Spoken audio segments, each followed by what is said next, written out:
It is a good time to talk about it, and Happy New Year to you too as well, Arthur. All right. So, going into the new year, we're already looking at historic number of cases and hospitalizations, not just in New York, but heavily in New York. Has the trend started subsiding, or is it still bad? We are continuing to see this trend of flu. So this influenza A, which is the H3N2.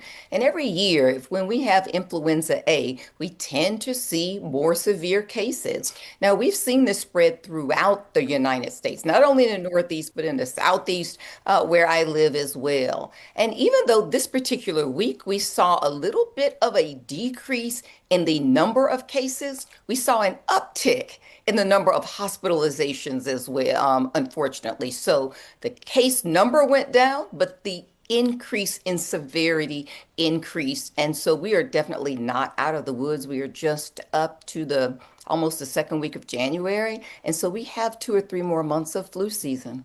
Right? And people got together for the holidays, multi generations maybe under one roof, and then children this past week going back to school, which can also, in my experience anyway, you're the professional. Things that can contribute to that. In New Jersey, there was a case of a child flu death. Are you aware of that? Are there any details that have been released about that?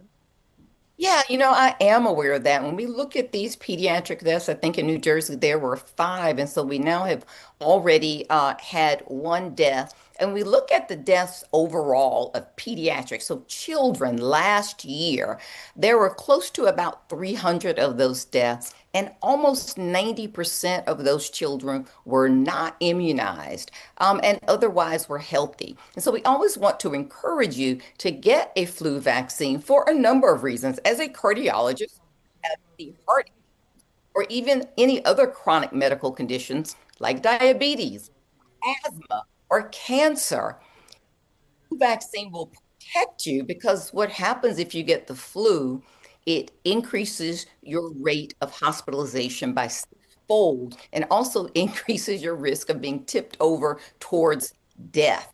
And so we want to make certain if you have any chronic medical conditions, and then children are vulnerable, particularly children under the age of 5, but especially under the age of 2 can become sick very quickly and see a very rapid advancement and progression in the flu. That's such a stark number, Dr. Morgan. Can I just go over that? So 300 pediatric deaths last year. Were they on children under the age of 5? And you They were say, age 7 and younger, so, age 7 and younger. okay. And 90% of those deaths were cases where the children were otherwise in good health but had not been immunized? Yes, almost 90%, about 89 point something percent of those children. And something else to think about is the other vaccines like RSV and COVID. If you get one type of virus, it unfortunately decreases your immune response and increases your susceptibility to get something else. Now you have two bugs that you're fighting, or maybe even three bugs, and these super infections. So the RSV vaccine, certainly for children and also for the elderly. When I say elderly, over the age of 65, which is probably not elderly to a lot of people, these are very vulnerable populations. When we say over the age of 65, it's because this is the age where you have more chronic medical conditions. Age is not our friend. As we get older, we do have more chronic medical conditions that we are managing, even though they may not be interfering with our daily life, but they can make us more susceptible to infections and viruses. During this period, when people go visit somebody who is 65 and older, without calling it anything, venerated member of society, if they're going to see somebody who's 65 and older, whether it be a house call or something like that, do you recommend that somebody mask up just to make sure that they're protecting that person that they're visiting? Arthur, that is such a great question. We always want to have universal precautions, especially, as you intro multi-generational households, family reunions, family gatherings, people getting together, children going back to school and bringing things back home. Children are a big transporter of all types of viruses and infections.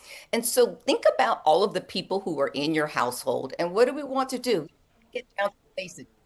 Wash your hands. Be careful of surfaces that you're touching. Keep those surfaces clean.